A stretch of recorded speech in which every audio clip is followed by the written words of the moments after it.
పోలీసులకి నిన్న జగన్ చేసిన హెచ్చరిక ఏదైతే ఆగ్రహంతో ఆవేశంతో చేసినటువంటి హెచ్చరిక వైఎస్ఆర్ కాంగ్రెస్ పార్టీ కార్యకర్తలను వేధిస్తున్నటువంటి వాళ్ళకి తగిన బుద్ధి చెబుతామంటూ వాళ్ళ యూనిఫాములు ఓడతీసి ఇక్కడ బట్టలు ఓడతీసి అన్న కోణాన్ని ప్రొజెక్ట్ చేశారు. యూనిఫాములు ఓడతీసి తగినటువంటి శిక్ష పడుతుంది అన్నటువంటి కోణాన్ని ప్రొజెక్ట్ చేసుకురావడం అన్నటువంటిది కీలకమైంది. ఒక్కసారి జగన్ అన్న మాటని మరొకసారి విందాం. రాష్ట్రం మొత్తం మీద రెడ్ బుక్ పరిపాలన సాగిస్తా ఉన్నారు. ఇదే చంద్రబాబు నాయుడు గారిని అడుగుతాను, అయ్యా చంద్రబాబు, ప్రజల్లో ఏదైనా కూడా మంచి పేరు తెచ్చుకొని రాజకీయాలు చేయడం నేర్చుకోండి. మీరు సూపర్ 6 ఎందుకు అమలు చేయడం లేదు అని చెప్పి ఈరోజు ప్రజలు గట్టిగా నిలదీస్తా ఉన్నారు. ఇలాంటి ప్రశ్నించే సమయంలో ప్రజల గొంతు వినపడకూడదు అని చెప్పి రాష్ట్ర వ్యాప్తంగా రెడ్ బుక్ పాలన మీరు సాగిస్తూ వైఎస్ఆర్సీపీకి సంబంధించిన వాళ్ళు ప్రజలను మీరు దాక్షిణ్యం లేకుండా ఈ రకంగా ప్రతి చోట కూడా పోలీసులను ఉపయోగించుకుంటూ ఎమ్మెల్యేలందరినీ కూడా హింసను ప్రోత్సహించండి అని చెప్పి వాళ్ళందరినీ కూడా ఉసగొలుపుతూ రాష్ట్ర వ్యాప్తంగా కూడా మీరు చేస్తా ఉన్న ఈ దౌర్జన్య కాండ, ఎవరైతే పోలీసులు చంద్రబాబు నాయుడు గారి మెప్పు కోసం ఎల్లకాలం చంద్రబాబు నాయుడు గారి పరిపాలన సాగదు. చంద్రబాబు నాయుడు గారి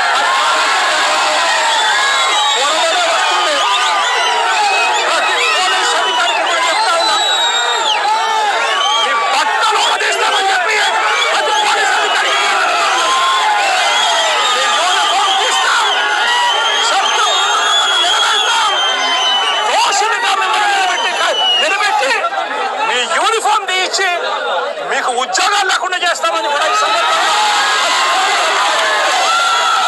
మీరు చేసిన ప్రతి పనికి కూడా వడ్డీతో సహా లెక్కేసి మిమ్మల్ని దోషులుగా నిలబెట్టి మిమ్మల్ని మీద కక్కిచ్చే కార్యక్రమం ఖచ్చితంగా చేస్తామని చెప్పి కూడా ఈ సందర్భంగా ప్రతి కూడా చెప్తా ఉన్నాం. ఈ మీ బట్టలోడ తీస్తాం అన్నటువంటి ఘాటైనటువంటి వ్యాఖ్యల మీద మరొక వైపున ఎవరైతే సంఘాల వాళ్ళు ఆగ్రహావేశాలు వ్యక్తం చేశారు, ఎస్పెషల్లీ స్వయంగా సబ్ ఇన్స్పెక్టరే తీవ్ర ఆగ్రహం వ్యక్తం చేస్తూ ఇదేమన్నా అరటి తొక్క అనుకుంటున్నావా అంటూ తీవ్ర స్థాయిలో విరుచుకుపడటంతో పాటుగా తను మాట్లాడినటువంటిది కూడా ఇంతకుముందే చూసాం. ఎట్టి పరిస్థితుల్లో ఏది మేము సిన్సియర్గా పనిచేస్తున్నాం, నీలాంటి వాళ్ళ మాటలకి భయపడేటటువంటిది లేదు అన్నటువంటి వాదన వినిపించినటువంటి సందర్భం. అదే వ్యవహారం మీద మరొక వైపున వచ్చేటప్పటికి వైఎస్ఆర్ కాంగ్రెస్ పార్టీకి సంబంధించినటువంటి నాయకులు ఏదైతే వైసీపీ నాయకులు ఇట్లాంటి మాటలు మాట్లాడతారంటూ అటు సంఘాలు మాట్లాడుకుంటూ వచ్చినాయి. పోలీస్ సంఘాలు కూడా ఈ భాష ఏంటి, ఈ దౌర్భాగ్యమైనటువంటిది ఏంటి అంటూ ఇంకొక వైపున జగన్ మీద చర్య తీసుకోవాలన్న డిమాండ్లు వచ్చినాయి. అయితే ఇప్పుడు వైఎస్ఆర్ కాంగ్రెస్ పార్టీ రివర్స్లో ఏదైతే ఇంతకుముందు చంద్రబాబు అన్నప్పుడు కానీ వాళ్ళు అన్నప్పుడు ఏమైనాయి అంటూ ఆనాడు ఏం మాట్లాడింది, నన్ను అడ్డుకున్న ప్రతివాడు పైకి పోతాడంటూ చంద్రబాబు అన్న మాట ఒకసారి. ఉన్నాడు ఒక ఆయన ఇక్కడ,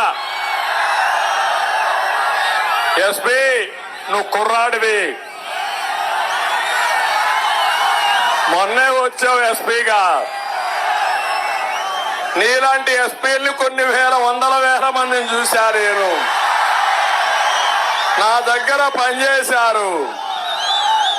ఏం చేయాలి నువ్వు? పెద్దిరెడ్డికి ఉడుగు చేస్తావా నువ్వు? పెద్ద పుడింగా అతను. నీ బాధ్యత 2 రాజకీయ పార్టీలుంటే ఒక రాష్ట్ర నాయకుడు నేను వచ్చినప్పుడు వాళ్ళు రోడ్డు మీదకి రాకూడదు. ఆ పని నువ్వు చెయ్యాలా? నువ్వు చేయలేకపోయావు, అది మొదటి నీ తప్పు. అవునా కాదా తమిళ్ళు? అవునా కాదా? అక్కడి నుంచి రోడ్డు మీదకి వచ్చి నన్ను అడ్డుకుంటారంట, పేపర్లో స్టేట్మెంట్ ఇస్తారు, నన్ను అడ్డుకున్నాడు పైకి పోతాడు. మళ్ళా గుర్తుపెట్టుకోవాలి వీళ్ళంతా. ఇది చిత్తూరు జిల్లాకు సంబంధించిన అంశంలో అంటే అడ్డుకున్నోళ్ళు పైకి పోతారంటే పరోక్షంగా రాజశేఖర్ని ఉద్దేశించి అన్నట్టుంది. ఎట్ ద సేమ్ టైం ఎస్పీని వార్నింగ్ ఇచ్చినటువంటిది. మరోవైపు పోలీసుల్ని జైళ్లలో పెడతానని చెప్పి చంద్రబాబు మాట్లాడినటువంటి మాట. ఈ పోలీసులు కూడా గుర్తుపెట్టుకోవాలి, చట్ట వ్యతిరేక కార్యక్రమాలన్నీ సమీక్ష చేస్తా, శిక్ష ప్రకారం మిమ్మల్ని కూడా బొక్కలో పెడతా. ఇది చంద్రబాబు గారు నాడు పోలీసులకు ఇచ్చినటువంటి వార్నింగ్. అలాగే చిత్తూరు ఎస్పీకి సంబంధించి అప్పట్లో లోకేష్ మాట్లాడినటువంటిది. చిత్తూరులో ఒక ఎస్పీ ఉన్నాడు. ఆ ఎస్పీ పేరే రిశాంత్ రెడ్డి. ఆ రిశాంత్ రెడ్డి కండువా వేసుకొని వైకాపా కార్యకర్త. రిశాంత్ రెడ్డి చెప్తున్నా, 9 నెలలు ఓపిక పట్టు, నీకు ఆపరేషన్ చేపించి అన్ని కంపెనీ విధంగా చేస్తాడు ఈ Lokesh. Rishanth Reddy, you are unfit to be an IPS officer. నీకు అంత సరదాగా ఉంటే ఆ కాకి యూనిఫామ్ తీసి వైకాపా బులుగు యూనిఫామ్ వేసుకో బ్రదర్ అని ఈ సభాముఖంగా ఆ పనికి మళ్ళీ ఐపీఎస్ ఆఫీసర్ కి నేను చెప్తున్నా. ఇది ఆనాడు ఇలా మాట్లాడినప్పుడు ఇలా ఎందుకు సంఘాల వాళ్ళు ప్రస్తావించలేదు, అలాగే పోలీసుల మీద చర్య తీసుకోవడం ఏమి కష్టం కాదు, ఖచ్చితంగా జరిగి తీరుతుంది అంటూ మరొక వైపున నువ్వు రూల్ ప్రకారం పాటించినప్పుడు రూల్కి ఇలాగే ఉంటుంది అంటూ తోపుదుట్టి లాంటి వాళ్ళ స్టేట్మెంటు ఇప్పుడు నడుస్తుంది. ఓవరాల్గా ఎవరు అధికారంలో ఉన్నా సరే పోలీసులు తమ చెప్పు చేతుల్లో ఉండాలి. పార్టీ ప్రత్యర్థులు, అధికార పార్టీకి ప్రత్యర్థులైన రాజకీయ పార్టీల వాళ్ళని తమ ప్రత్యర్థులుగా పోలీసులు చూడాలి.